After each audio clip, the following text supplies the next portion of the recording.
So, meine Lieben, heute machen wir was richtig Geniales und zwar American Pancakes mit Chili-Kirschsirup. Das schmeckt echt genial und müsst ihr unbedingt mal ausprobieren. So sieht es dann ungefähr fertig aus, der Sirup. Ja, und da der eine Weile braucht, beziehungsweise erstmal kalt werden muss, machen wir den als erstes, würde ich sagen. Ja, und zwar brauchen wir dafür hier 300 Gramm Zucker. Dann eine frische Carolina Reaper. Ihr könnt auch alternativ 1 bis 2 Buteo Lockia nehmen. Auf jeden Fall eine Superhot und keine Habanero oder so, weil wir wollen dieses geniale Aroma in unserem Sirup drin haben. Und deshalb nämlich die. Die kommt nachher auch nicht mehr ganz so zum Tragen von der Schärfe her. Also ihr braucht jetzt nicht Angst haben, dass ihr das nicht essen könnt. Ja, und dann hier habe ich 600 Milliliter Sauerkirschnektar. Ihr könnt auch normale Kirschsaft nehmen, wie ihr möchtet. Ganz vergessen. Habe ich jetzt nicht im Bild, aber da kommt dann auch noch ein bisschen Zitronensaft rein. Also noch ein bisschen Zitronensaft.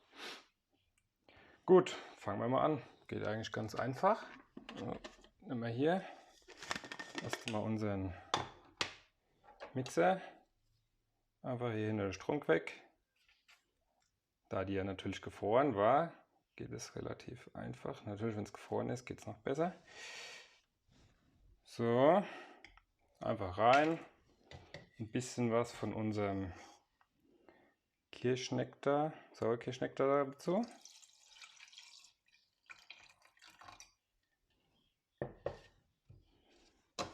Deckel drauf.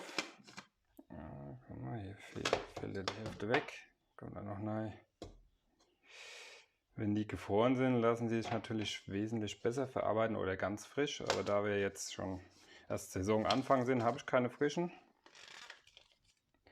Gefrorene tun es auch vom Aroma her. Ups, macht das keinen Abbruch. Ja, jetzt muss ich erstmal wieder Stecker reinstecken.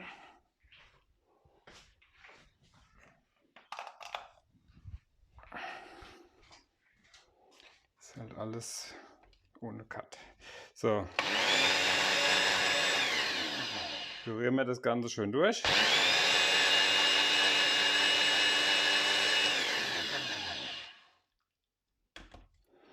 Das war es dann auch schon. Und geben das mit unserem restlichen Saft alles in den Topf rein.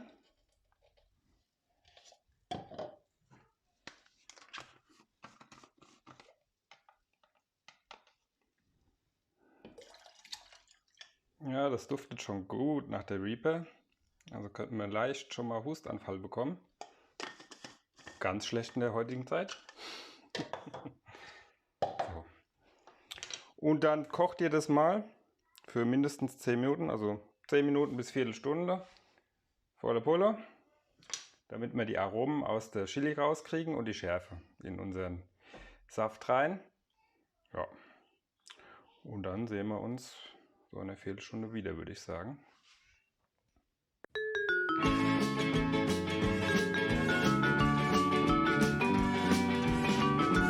So, nach einer guten Viertelstunde kochen, tun wir das Ganze jetzt durch ein altes Küchenhandtuch oder ihr könnt auch ein Dings fürs Käsetuch verwenden, durchpassieren, weil wir wollen ja die, ja okay, das ist wirklich ein altes, besonders hat mir meine Frau nie gegeben.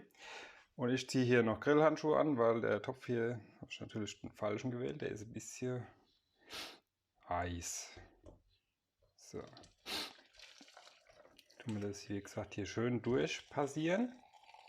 Wir wollen am Schluss nur den puren Saft mit Geschmack und sonst nichts. So, das war es jetzt eigentlich schon. Schön durchpassiert, wie gesagt. Ihr habt ja auch ein feines Sieb oder wie auch immer. Hat ich halt jetzt nicht. Ja, durch das Aufkochen ist auch schon ein bisschen reduziert. Wie viel haben wir jetzt?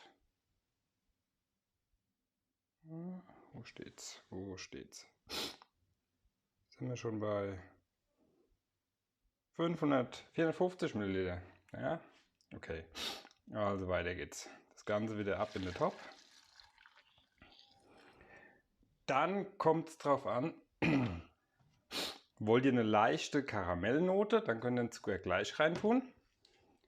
Wenn nicht, also nur pure Geschmack, dann tut ihr das Ganze jetzt wieder aufkochen, solange bis ihr noch bis ihr so ungefähr auf 300 Milliliter reduziert habt, also was weiß ich, noch 10 Minuten noch ein bisschen reduzieren lassen. Und ja, dann geben wir den Zucker dazu. Nachdem wir das jetzt noch ein paar Minuten haben reduzieren lassen, auf ungefähr die Hälfte, geben wir unseren Zucker hinzu.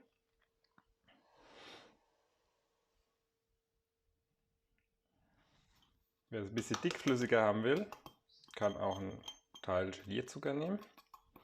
Ich nehme halt normalen Zucker. Und dann geben wir noch ein bisschen Zitronensaft dazu. Das habe ich einfach, dass ein bisschen mehr Säure reinkommt, dass es nicht ganz so babsüß wird.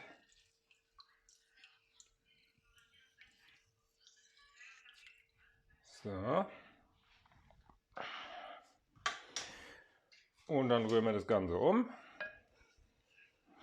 Erwärmen das noch ein bisschen, aber jetzt diesmal nicht kochen. Auf jeden Fall nicht, wenn wir keinen Karamellgeschmack drin haben wollen. Was wir diesmal nicht wollen. Mit Karamellnote schmeckt es genauso gut, also hätte der schon vorher den Zucker reintun können. Wir wollen jetzt einfach nur, dass der Zucker sich ordentlich auflöst. Sieht man schon, wird schon ein bisschen dickflüssiger jetzt.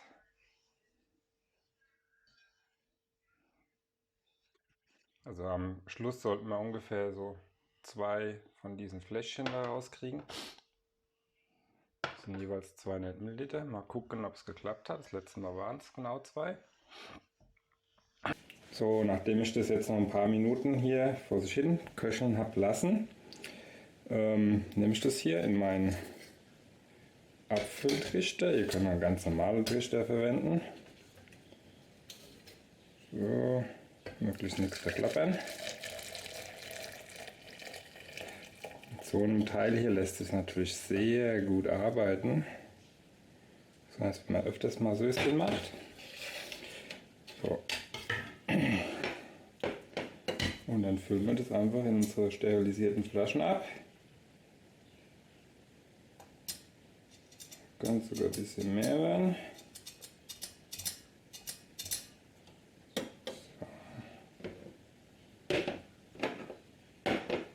Ich hoffe, man sieht es in der Kamera jetzt gescheit.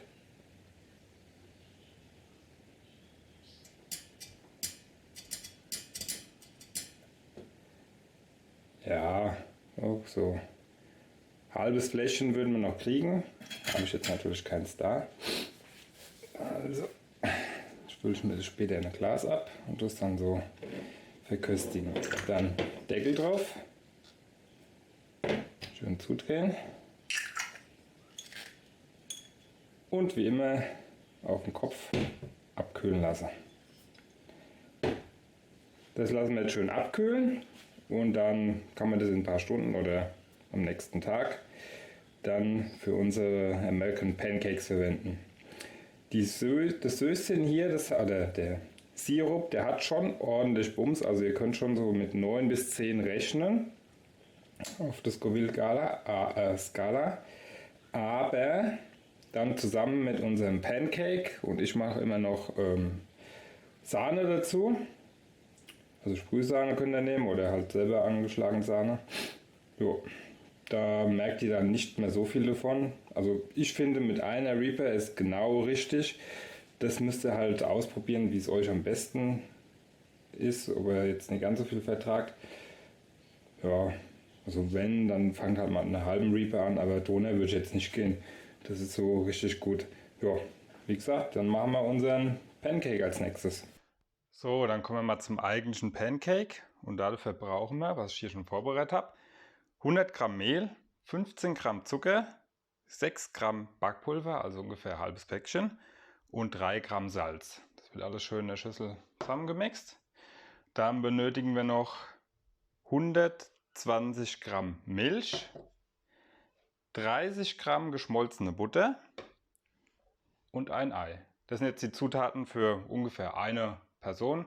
Wenn man für mehr Personen zubereitet, natürlich dann einfach mal 2, 3, 4, je nachdem, wie man Lust hat. Ja, das ist eigentlich ganz einfach. Man gibt die Milch in eine Schüssel.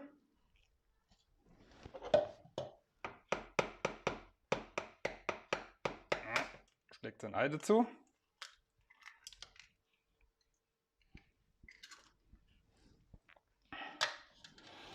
Und verrührt das Ganze erstmal.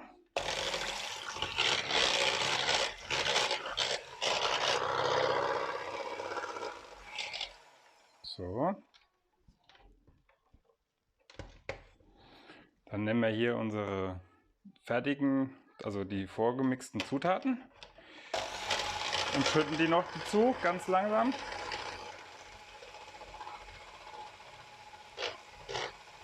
Schön verrühren.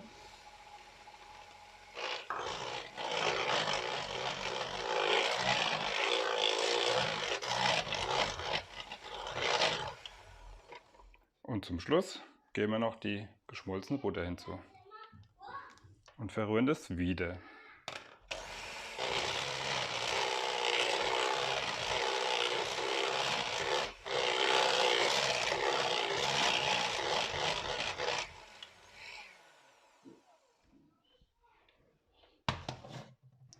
Wie ihr seht, ist der Pancake-Teig ganz easy. Also bitte kauft euch niemals fertige Pancake-Teigmischung. Das geht wirklich rucki zucki selber zu machen. Ja, dann holen wir uns jetzt mal Fenchel und dann geht's weiter. So, wir nehmen dann eine antihaft beschichtete Pfanne und erwärmen die auf mittlerer Hitze, also Stufe. Und geben dann von unserem Teig, also eine kleine Kelle hier, so ungefähr 5 cm Durchmesser hier in die Pfanne. Ja, das ist jetzt ein bisschen doof geworden.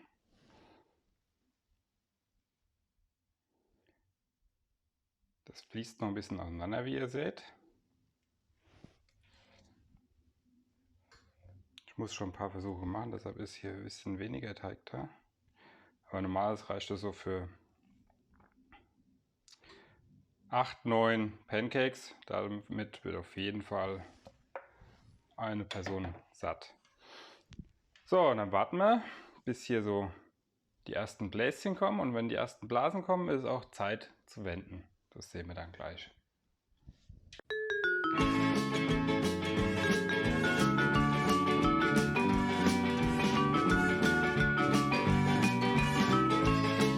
So, wie man sieht, hier kommen die Blasen. Und dann können wir das auch vorsichtig wenden.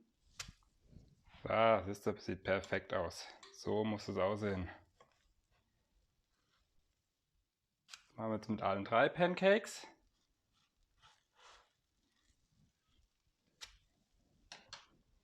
Warten da jetzt noch so ein Minütchen und dann ist auch die zweite Seite fertig.